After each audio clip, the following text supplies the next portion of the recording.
Querida Vicky, la noticia de tu muerte me llegó hoy a las 3 de la tarde. Estábamos en reunión cuando empezaron a transmitir el comunicado. Escuché tu nombre mal pronunciado y tardé un segundo en asimilarlo. Maquinalmente empecé a santiguarme como cuando era chico. No terminé con ese gesto. El mundo estuvo parado ese segundo. Después le dije a Mariana y Pablo, era mi hija. Suspendí la reunión. Estoy aturdido. Muchas veces lo temía.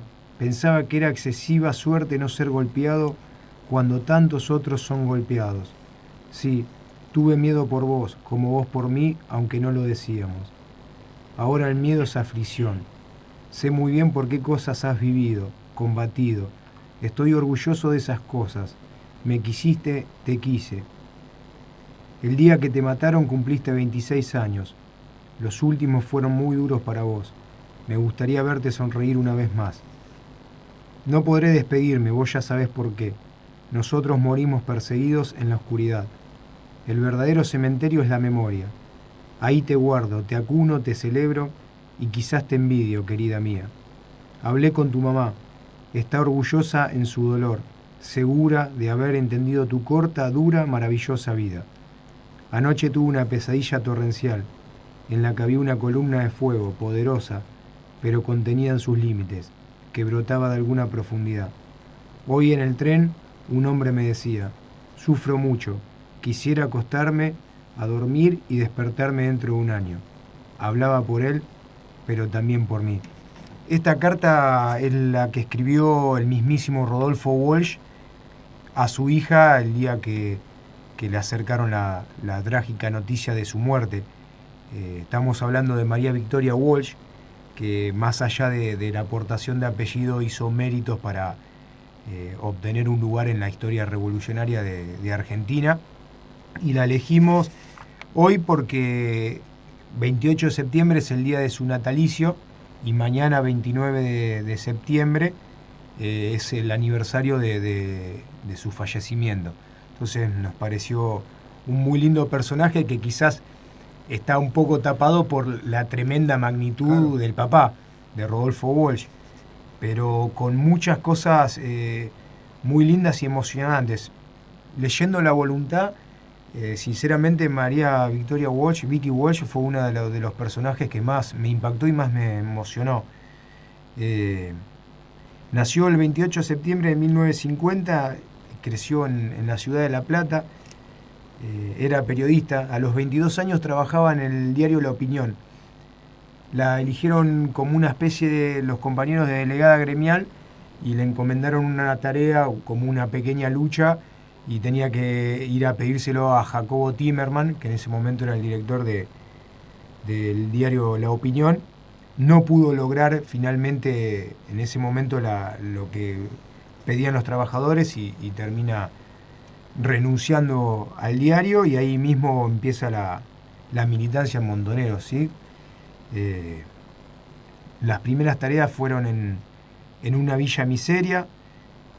Rodolfo Walsh es quien mejor habló, de quien mejor la describió, ¿sí? En una parte me llamó la atención, dice Vicky Walsh, Vicky, mi hija, tenía un ascetismo que impresionaba. Ascetismo es cuando es una práctica que renunciás hasta al sufrimiento, renunciás a las cuestiones materiales. Y me llamó mucho la atención. Fue segunda oficial de Montoneros y era la responsable de la prensa sindical de la organización. Estaba muy comprometida con ese tema porque quería establecer un buen aparato de prensa dentro de lo que eran las luchas gremiales. Y estaba casada con Emiliano Costa, que Emiliano Costa también fue un cuadro importante dentro de Montoneros, que también tiene un detalle que llama mucho la atención. Emiliano Costa era hijo de Miguel Costa, era brigadier del ejército. Esas contradicciones o paradojas de la vida, ¿no? Más que nada para el padre de Emiliano Costa. Como decíamos, el 28 de septiembre se fue a la casa en la calle Corro. Ese día Vicky Walsh, Hilda era su nombre de guerra, cumplía 26 años. A las 7 más o menos de la mañana del día 29, la despertaron con la casa rodeada.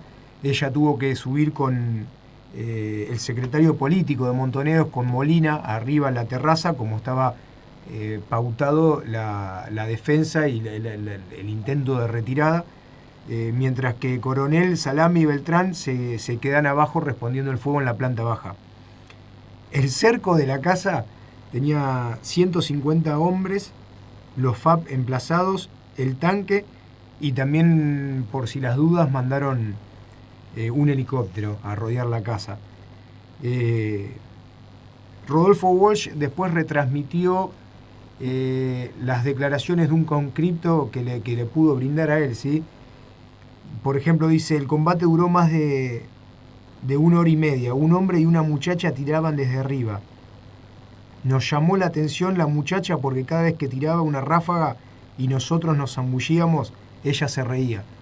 La muchacha era nada más y nada menos que Victoria Walsh. En otro momento, Rodolfo Walsh, en la carta que hace a los amigos hablando de su hija, dice, y acá presten atención porque describe un poco también las atrocidades de la dictadura, ¿no? Mi hija no estaba dispuesta a entregarse con vida. Era una decisión madurada, razonada. Conocía por infinidad de testimonios el trato que dispensan los militares y marinos a quienes tienen la desgracia de caer prisioneros. El despellejamiento en vida, la mutilación de miembros, la tortura sin límite en el tiempo ni en el método, que procura al mismo tiempo la degradación moral, la delación. Sabía perfectamente que en una guerra de esas características el pecado no era no hablar, sino caer. Llevaba siempre encima una pastilla de cianuro, la misma con que se mató nuestro amigo Paco Urondo, con la que tantos otros han obtenido una última victoria sobre la barbarie. Después de comentarles esto, una de las cosas que también se destacan fue el final de Vicky Walsh, porque cuando vio que ya no se podía seguir sosteniendo la defensa, cuando ya estaban totalmente rodeados después de 1 hora y media, decide salir de donde estaba parapetada junto con su compañero, se asoman a la terraza, los soldados cesan el fuego y después de decirle algunas palabras en tono firme, como cuenta ese conscripto, dicen que le miraron a todos y dijeron la frase: ustedes no nos matan, nosotros elegimos morir. Y ahí es cuando toman la decisión los dos de suicidarse con un revólver que tenían a mano. Para cerrar lo de Vicky Walsh, me quedo con este último párrafo que me parece algo definitivamente hermoso que escribieron y que representa no solo a Walsh, ni a su hija, ni a su padre, sino a muchos de estos pibes que han entregado la vida porque consideraban que el mundo era injusto y tenían mucha razón. Dice así: me he preguntado si mi hija, si todos los que mueren como ella, tenían otro camino. La respuesta brota de lo más profundo de mi corazón y quiero que mis amigos la conozcan. Vicky pudo elegir otros caminos que eran distintos sin ser deshonrosos, pero el que eligió era el más justo, el más generoso, el más razonado. Su lúcida muerte es una síntesis de su corta y hermosa vida. No vivió para ella, vivió para otros, y esos otros son millones. Su muerte, sí, su muerte fue gloriosamente suya, y en ese orgullo me afirmo y soy yo quien renace en ella. Esas eran las palabras de Rodolfo Walsh, que realmente conmueven y terminan de describir a su hija María Victoria, que, como decíamos, tiene muy bien ganado el lugar en la historia de la revolución en Argentina. Una gran historia traída entre nosotros y dada a compartir porque